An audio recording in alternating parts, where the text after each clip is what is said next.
Hey, a random stranger. We have an intriguing track to dive into, recommended by Conrad. It is a track from Final Fantasy XIV entitled Answers, of course, composed by Nobuo Uematsu. I've not played the game before, so it's going to be a zero context listen, but I'm sure the music will have something to say. So here we go. I close my eyes. Tell us why must we suffer?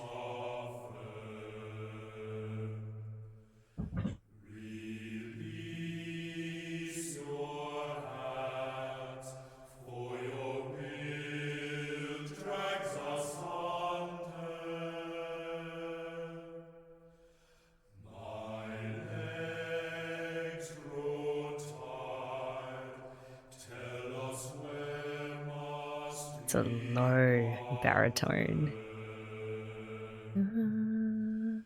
How can we carry on if redemption's beyond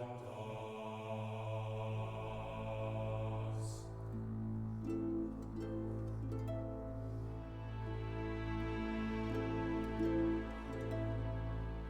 To all of my children in whom life flows abundant,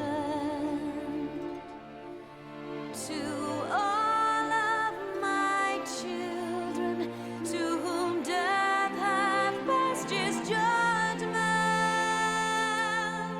This is like a goddess singing. yearns for honor and the flesh the hereafter. Look to those who walk before to lead those who walk after.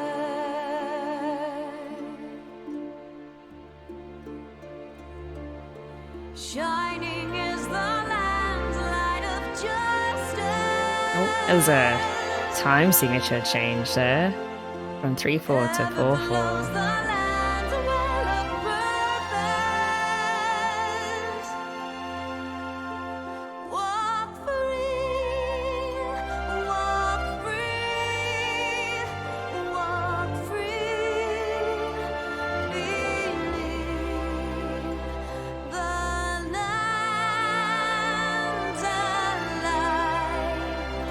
So believe.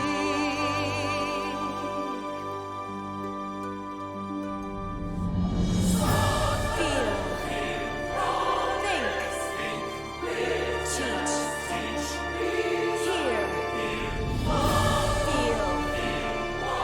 think, teach, hear, feel, think, teach, speak, tell. Oh wow, it's like there's 3 parts doing those interspersed words. Wish. There's male voices, there's female voices in the choir, and then there's the female lead.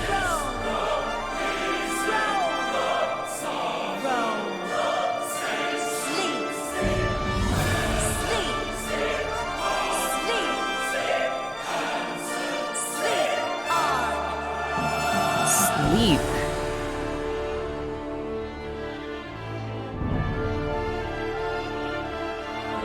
Now open your eyes while our plight is repeated. Ooh, big fat brass is out now. Deaf to our cries, lost in hope we lie defeated. Our souls have been torn and our bodies forsaken, bearing sins of the past, for our future is taken. Wait, the female lead is also questioning like the meaning of life as well. Like what happens after death. These trials wait us not. Words without sound, these lies betray our thoughts. Nice. Lied by a plan I love the like slight retardando on that. All we hold to a memory of scorn. Tell us why, given a life, we are meant to die, helpless as our cries.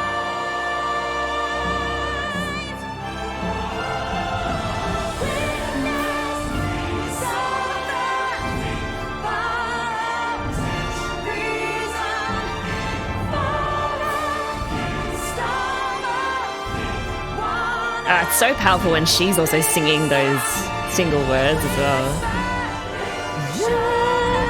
That raised 6 was very nice. It really raised everything.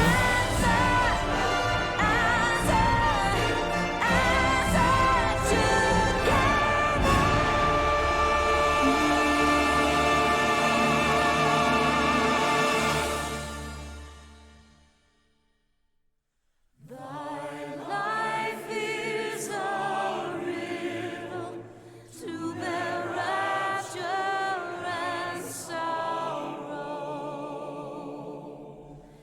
to listen, to suffer, to entrust until tomorrow.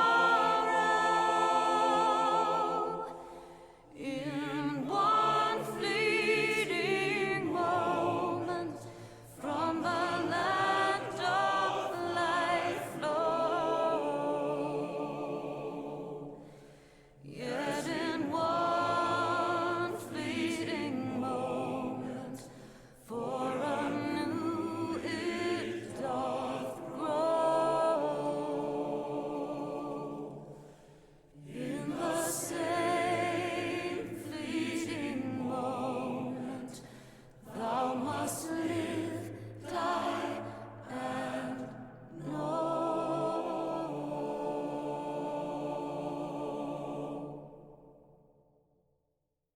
Live, die, and know. Oh, man, there's so many good things to say about this. It's so immersive. I feel like just listening to this is the musical equivalent of my life flashing before my eyes, you know? Like there's life, there's death, and then maybe or maybe not, there's life beyond that death. The opening of this song set the scene so well. Like it opens with this baritone choir singing in unison, and it's in A minor. It's also interesting that they settle on this slow, deliberate 3/4 waltz time. I mean, it's a waltz meter, but it's like stripped of anything elegant or joyful. You know, it is not a dance kind of 3/4 time. It's a dirge, you know, something you'd hear at a very somber memorial service. And maybe that's what it is, like mourning the death or near death of humanity's hope or something. I really liked the choice of having the choir singing in unison, because unison, especially in that low baritone range, it just awakens something quite primitive, and it sounds like collective grief. This section, you know, even before you get to the lyrics, felt like it just carried the weight of the suffering of the whole world. And because of this very slow tempo, what is it? 3, 1, 2, 3, 1, 2, 3. It creates this lurching quality, like how you would be if you're just done, just tired. Like this music is literally tired. So at around the 1 minute mark, the piece shifts. This female voice enters, and the key changes upwards a perfect fourth to the D minor. D minor is the fourth scale degree of A minor, and that interval, a perfect fourth interval, is one of the most consonant harmonic relationships in the Western 12-tone system. So it's not a jarring key change. It's a lift, and that suits this development because this new voice is singing like affirmations and calls for hope. It's so cliche to compare it to, sunshine breaking through dark clouds, but that's pretty much what happened there. There was an upwards shift in both register and in the tonal center at the same time. So from the A up to the D. So the contrast with the first section was done really well. The baritone voices conveyed just hopelessness and weariness, whereas the female voice responds not really with an answer as to why they're suffering, but more an encouragement to, look at those who've walked before you and to keep going on in faith. And then around like here, close to the 150 mark, there's a time signature change from that 3/4 to now 4/4 common time.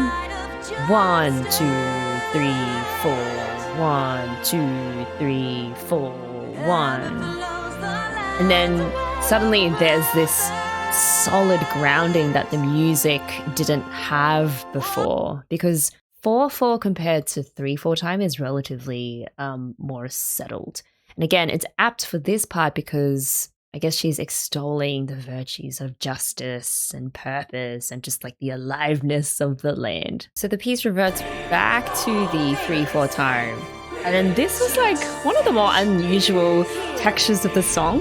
So the female lead vocal speaks the words, not sings them, whereas the full choir sings, single words in response. It's almost like a call and response in a liturgical context where, the female lead speaks words and it feels more intimate, whereas the choir's sung responses feel like an echo from a much larger crowd, like a sort of collective answering back. This is also where the brass section really stepped into the forefront, and just like a combination of those sustained brass chords underneath those, I guess, very fragmented vocals create something, I don't know. I mean, what else can you say other than it's just a really solemn epic?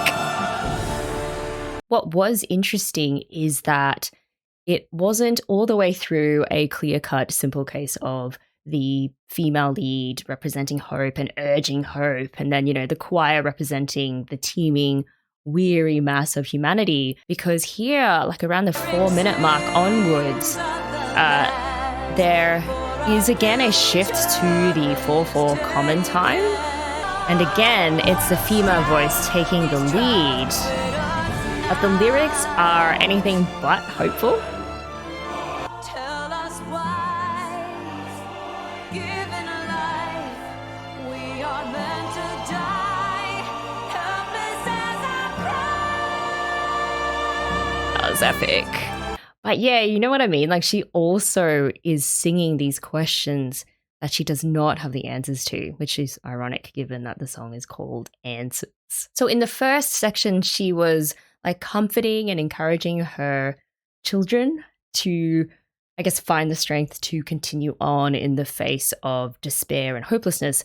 Whereas here, she's kind of with them in terms of acknowledging that suffering is just a part of life.